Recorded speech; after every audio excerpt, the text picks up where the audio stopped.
You're listening to Banrion Show on Trina Radio. Today is Thursday, so we'll be talking about the UN and how little people know or realise what the UN is doing and what our government have signed.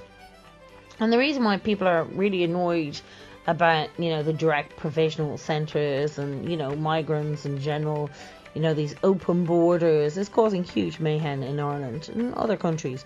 But the problem is, Ireland signed the UN Pact. Now, the Irish people didn't even know. It's like the PESCO army. People don't really know that this has happened because it's all happening, and you need to be kind of watching what's going on.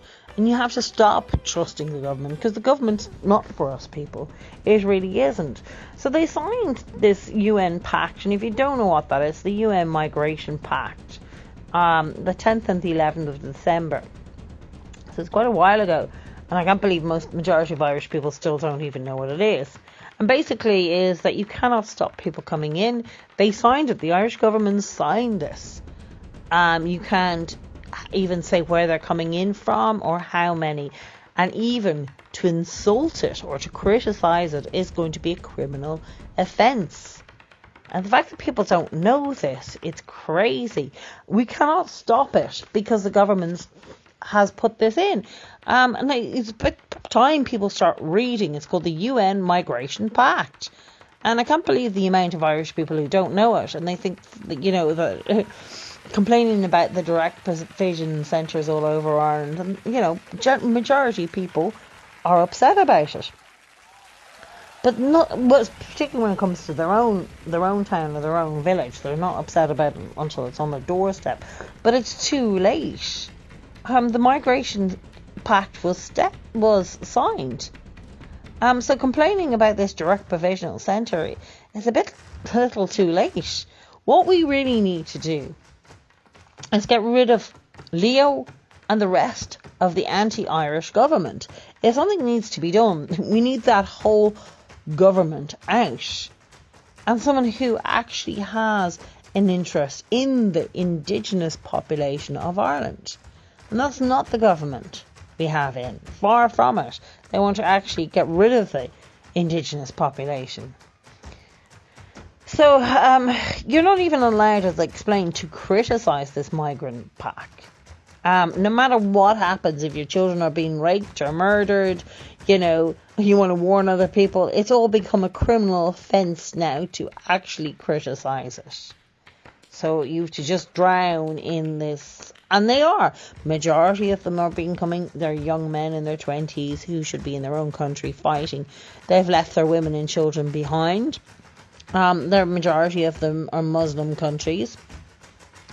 And they're not migrants. They're not refugees. Well, the government admits now that they're not refugees. They're economic migrants, and that's what they are. It's all being trafficked. They've put them on a boat, and then another boat comes and brings them into Europe, and then they've been redistributed around Europe. Now, Ireland originally, in the Dublin Agreement, was one of the things on them that this wasn't to happen. This is one of the reasons why they said no to Lisbon and Nice. But of course, that's all been overturned, and particularly with the complete leftist scum we have in government and the leftist scum in media. So they're cracking down on anybody who is in media, who is telling people the truth about migration and what this UN Pact is.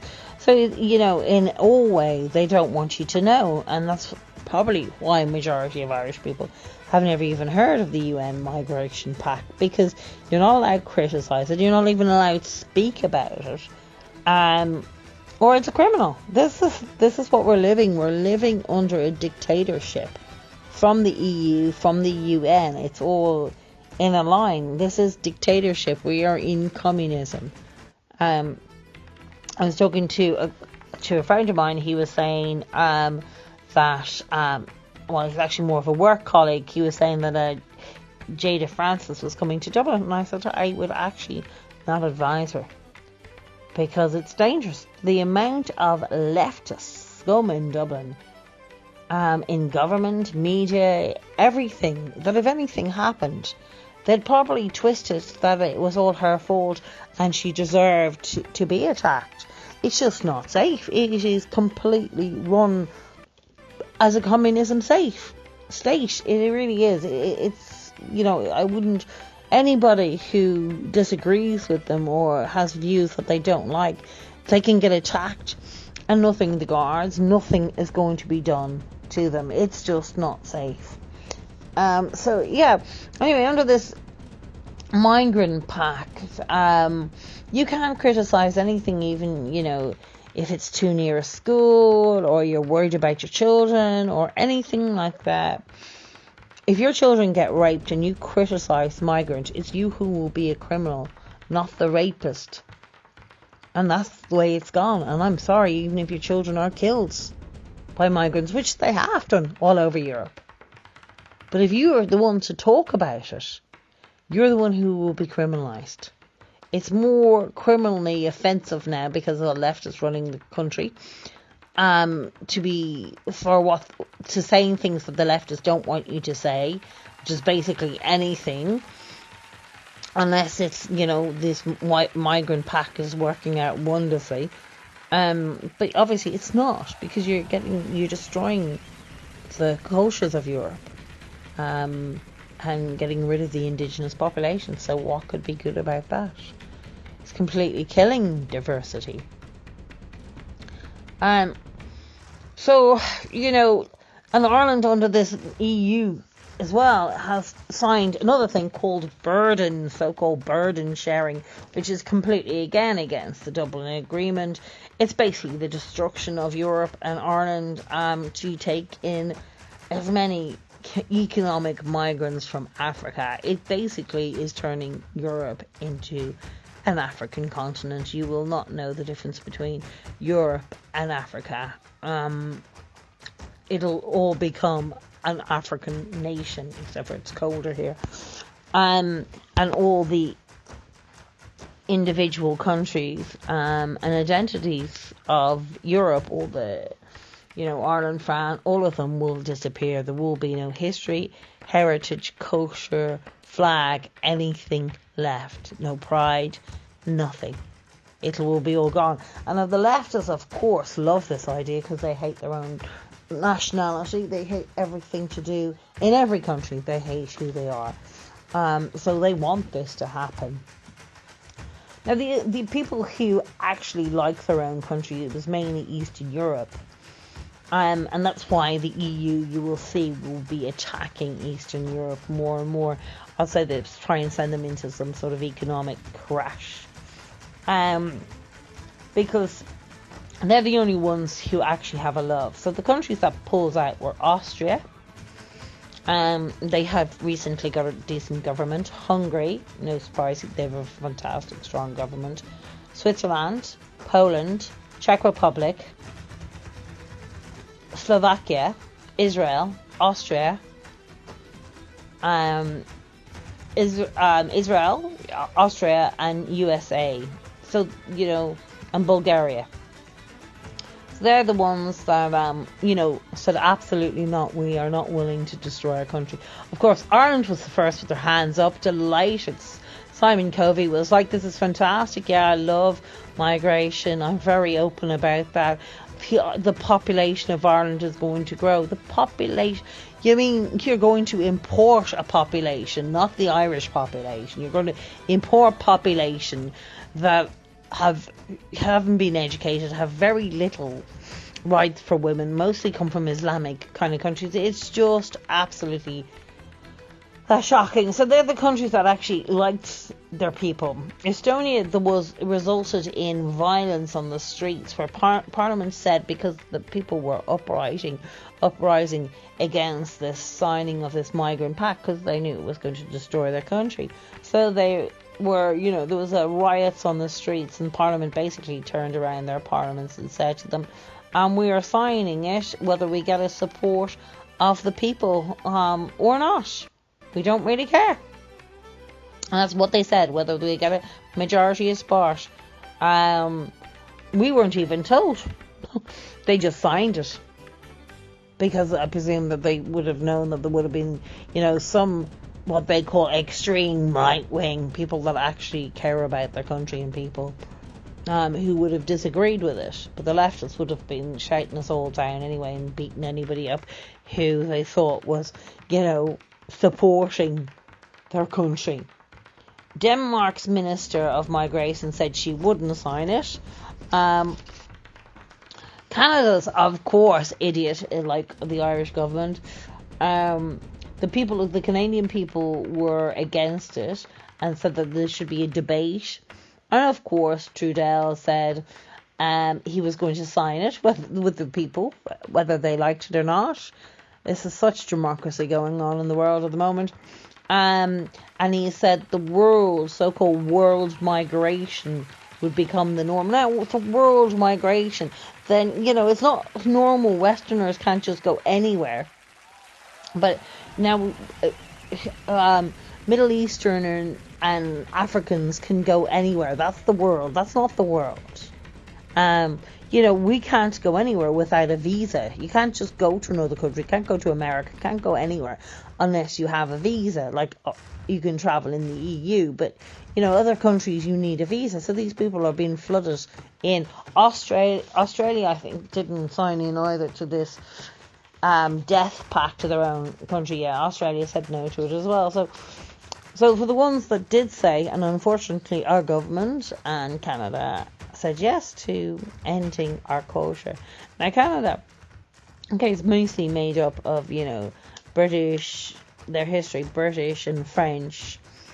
They were a migrant, immigrant nation. Ireland was not. It was from indigenous people.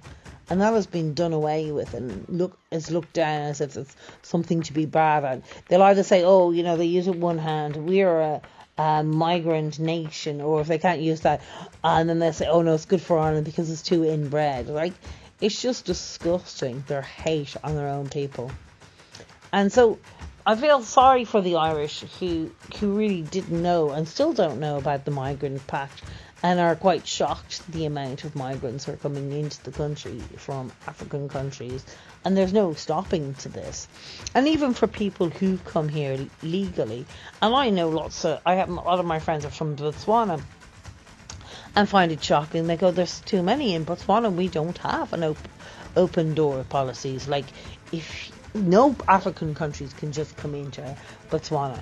Now Botswana would be quite a wealthy African country, but they have strict kind of migration laws. They have something like the EU, but it's obviously the African Union.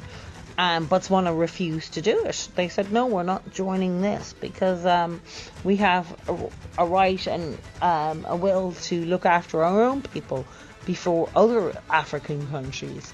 So that you can't just, you couldn't just fly into Botswana. Whether you're from another African country or you're from any other country, you can't just stay there and, without a visa and without going through whether Botswana needs you as a country, whether you've got the right skills and all, common sense issues. But, even a lot of my people that I know who are from Botswana, and there's quite a big community here in Ireland from Botswana, lovely people, and majority of them I know of Botswanas are really hard-working, very clever, very intelligent, very educated, really, really lovely people, and very spiritual people, very Christian. They're lovely, but they even say, look, they've set up their lives here in Ireland, and they're afraid. They say it's much more dangerous than it is, obviously, than in Botswana, and it's much more poor. And they say, because they have an issue with Nigerians. I'm not saying whether it's right or wrong, but they don't really particularly get on with Nigerians, and they feel like that it is crazy that the Irish government has such an open policy to anybody, and to other African nations, that they feel that they're coming over with criminality and putting their lives, not just the indigenous Irish people, but their lives, people who've settled here, in danger. And people think just because they're migrants that they think this is okay. A lot of people who've moved here and settled here, and have, raised their families, got their jobs, and everything and put their lives here in Ireland are just as much kind of going, why would the Irish government just have this open policy where criminals, it can be so much abused, and it is so much abused and used? Why would a government do that? Not just putting the Irish people, but even their lives at risk. So you have even Eastern Europeans saying this as well, as I said, Africans that I know find it shocking driving through Dublin. Now they would be much more shocked than I am. I suppose I've just seen it. They'll be like, why? There's so little Irish here. It's crazy that the amount of Nigerians here.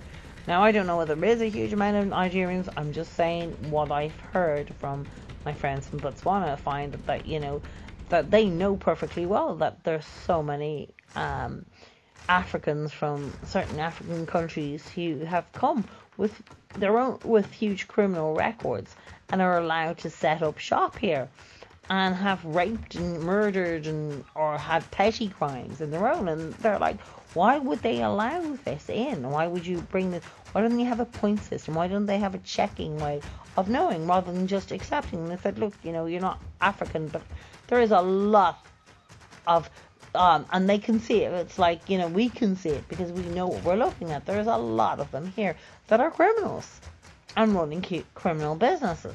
Why did the Irish government allow that? You can't even blame the people who've come in, or you can't even blame, even if they are criminals or whatever, because, you know, they took their chances and whatever.